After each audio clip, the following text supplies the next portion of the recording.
I'd like to start off asking about the case of Sophie, who was a 3-year-old. She crossed the border last year with her grandmother. They went to a legal point of entry in Texas.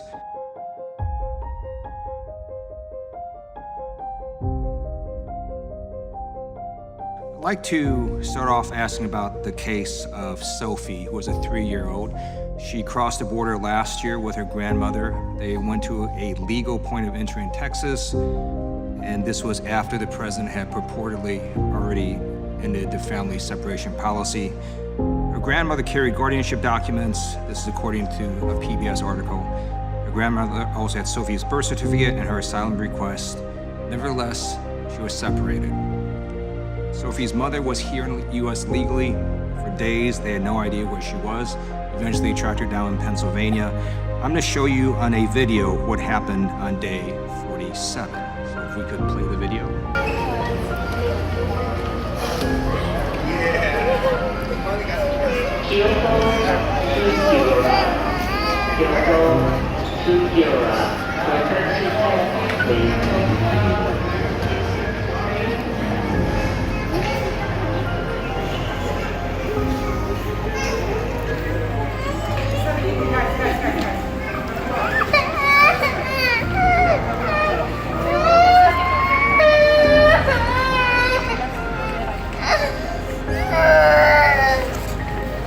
Sophie is not a criminal or national security threat to the United States as a 3-year-old, correct? I don't know the background in this case, sir. Do you know any 3-year-olds that are criminal or national security threats to the United States? No, I don't. Okay. Sophie's grandmother was not a national security or criminal threat to the United States, correct? I don't know, again, I don't know the background of what her grandmother or relatives were. According to the PBS article, it took 47 days to reunite Sophie, and eventually the mother was allowed to call Sophie one time a week, and eventually on the phone, the mother noticed that Sophie started to change, that she seemed to want to hang up quickly, and her mother was worried that Sophie had given up on seeing her family again. So I want to show you now a second video about what happens with family separations. If we play that video as well. Mi amor, yo soy tu mami, papi, yo soy tu mami. Dime, bebé, ¿qué tiene mi hijo? Dime,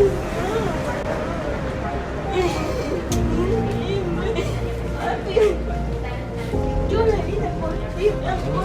Dime, papi, vete, mi amor, yo me vine por ti.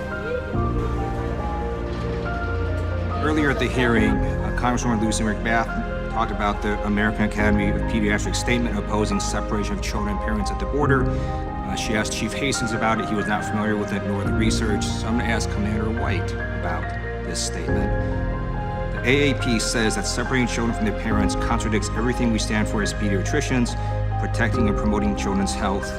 In fact, highly stressful experiences like family separation can cause irreparable harm, disrupting a child's brain architecture and affecting his or her short-term and long-term health.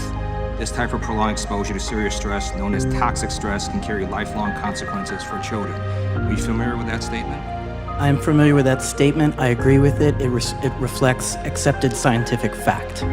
The images you have shown are consistent with what we would expect to see in children in that age group who've experienced family separation and speak to the potential harms that its separation inflicts on children.